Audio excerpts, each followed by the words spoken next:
Soul Magic. What is magic? A quick review by Dr. Lisa Love. What is magic? Magic can be described in many ways, but essentially magic is the ability to control the mind of oneself or others and combine it with a disciplined will in order to manifest the results one wants. Because most people fail to have a controlled mind and a disciplined will, most people cannot do magic. We certainly see the inability to do magic in groups 3, 4, and 5 because they have very little or limited mastery of the mind, and they do not have enough willpower to manifest what they want. Though they may try magic, their success will be sporadic and random. They can pray, use spells, incantations, affirmations, use law of attraction methods, and engage in rituals, but results will come rarely or not at all. With Group 5, their minds are more focused and their will is stronger when needed, such as when they go through college and master their profession, but again, desires and emotions often take them off track. What we are seeing then is for magic to truly work in a non-random way, a more scientific approach must occur, which requires a mind that is stable and committed enough to achieve the intended results. The best way to train the mind is through the practice of samadhi, where the mind is controlled and then eventually gone beyond as it moves deep into meditation. The mind also needs to be trained to be more intelligent, scientific, and have more will, patience, and perseverance so that the mind stays concentrated and attentive until results become visible. That is why only when we reach groups 6, 7, and 8 are we capable of doing magic, because only then is the mind mastered enough to obtain results. Focusing the mind. For magic to really work, we must have a focused mind. This is done by picking an object, sometimes also called a seed thought, to meditate on. This object of meditation can be anything. Typically, it involves a question we are trying to get an answer to, a problem we are trying to solve, or an insight we are attempting to achieve. Our ability to gain an insight depends on how well we can practice pratyahara and dharana. Pratyahara refers to focusing the mind on an object or seed thought of meditation, but in pratyahara our ability to stay focused on that seed thought is limited because the mind gets distracted and wanders off to other thoughts. But at least the mind remembers to come back to the seed thought again and again. And eventually, if we don't give up, we will get our answer, solve our problem, or gain the insights we are looking for. Dharana refers to the mind reaching a stage where it focuses on the seed thought in a more consistent way. The mind still breaks its focus on the seed thought now and then, but does so less often. And because the mind stays focused on the seed thought for a longer period of time, the answers, solutions, and insights, and even results we are looking for tend to come about in a much faster way. Eventually, we enter dhyana, the preliminary stage to samadhi, where the focus on the seed thought no longer breaks, making the mind more powerful and single-pointed in manifesting what one intends. And it is here, in dhyana and the higher samadhis, that magic occurs in what appears to be at times an almost instantaneous way. Tools to focus the mind. For someone adept in samadhi practice, tools are no longer necessary to help focus the mind or produce magical results. The mind is not only focused almost instantaneously, the mind is absorbed in the higher stages of samadhi. But for most people, especially those in groups 6, 7, and 8, tools are essential. Tools vary. Some people need something external to their mind, such as candles, mandalas, vision boards, altars, statues, yantras, various images, and other symbolic items. We can also use more non-external mental tools, such as affirmations, visualizations, mantras, and other words of power. Again, these tools or props to meditation only produce results if someone has the will and mental focus to know how to use these tools in a steady and persistent way. Tools can also have meaning in and of themselves, such as specific mantras, images of deities or spiritual teachers, or be props to simply help focus the mind, prayer beads or malas, candles, a point to focus the eyes upon, and so forth.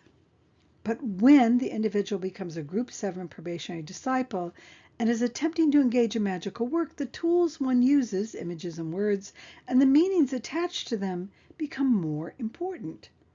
That is because we are learning to not only focus the mind, but to become more aware of our very thoughts and speech.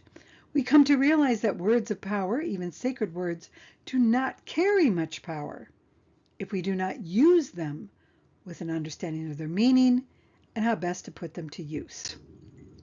Black or personality magic. In the Bailey teachings, we are told that everyone is essentially a black magician or on the left-hand path. See Treatise on White Magic, page 267, until they have passed the temptations of the second initiation and have moved on to the plane of the solar angel.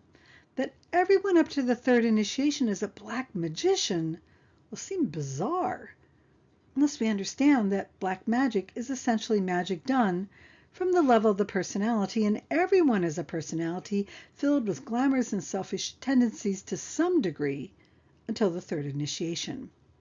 That is why I personally like to dispose of what now seems like a pejorative word, black, and replace it with the words personality magic or selfish magic, since that is what is really going on here. Any use of the focused mind, then, combined with a concentrated will used for the sake of gaining more money, sex, pleasure, and power to help the separated selfish personality serve itself alone or in part, is essentially personality magic. We might also say that any magic that merely takes us into the illusory world of the astral plane is personality magic as well, since as we become souls, we move past the astral realms. That means all magical work and tools used to achieve what one wants, affirmations, vision boards, law of attraction techniques, candles, incantations, words of power, spells, rituals, the use of sex as part of the magical process, meme magic, hypnotic, and subliminal techniques are technically personality magic. True, as one becomes a Group 6 aspirant, Group 7 probationary disciple, and even Group 8 accepting, pledged, and accepted disciple, they are more like gray magicians, a mixture of unselfish and selfish intentions. Or to put it more politely, they are striving to become soul magicians, but can still fall back into being personality magicians because unconsciously, subconsciously, or even consciously, they have not yet worked through personality wounds, needs, desires, and complexes that color the magical process. White or soul magic, which leads us to white magic, or what I prefer to call soul magic, since to me, soul magic better describes what is really going on and does not refer to a color that might have racial connotations.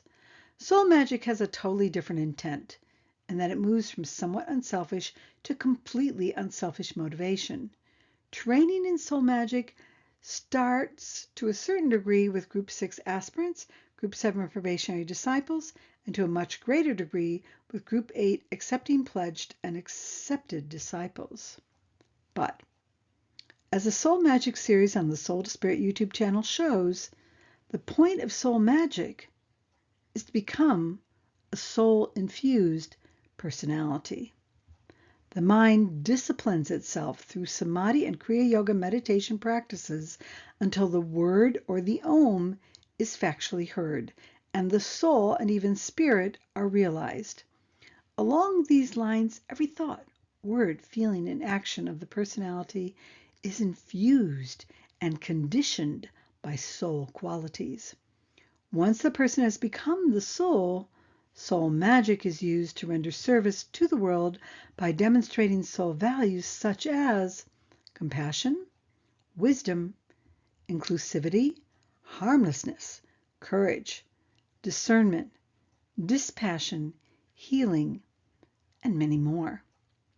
To be able to practice soul magic, then, involves a great deal of purification of the personality's mind, emotions, etheric and physical body. We are also told that the mind has to be educated, disciplined, and purified enough so that the mind brain that the soul uses is capable of clearly seeing truth, activating intuition, and motivated by love and other soul values so it can manifest the divine plan on earth. In short, we have to be careful not to get sidetracked by the lures of personality magic and persist on the path of becoming soul infused enough that we can truly engage in the ultimate magic, discovering who we are as souls and even spirit, and then increasing our capacity to bring heaven to earth. Like this video? Then like, share, subscribe, and hit the bell for alerts, because the Soul Magic series continues and you want to stay updated as to what's coming next. And I especially encourage you to become a patron at patreon.com, Soul to Spirit, or go to the website soultospirit.com to learn more. You'll receive many perks if you do so. And finally, most of all, thanks for watching.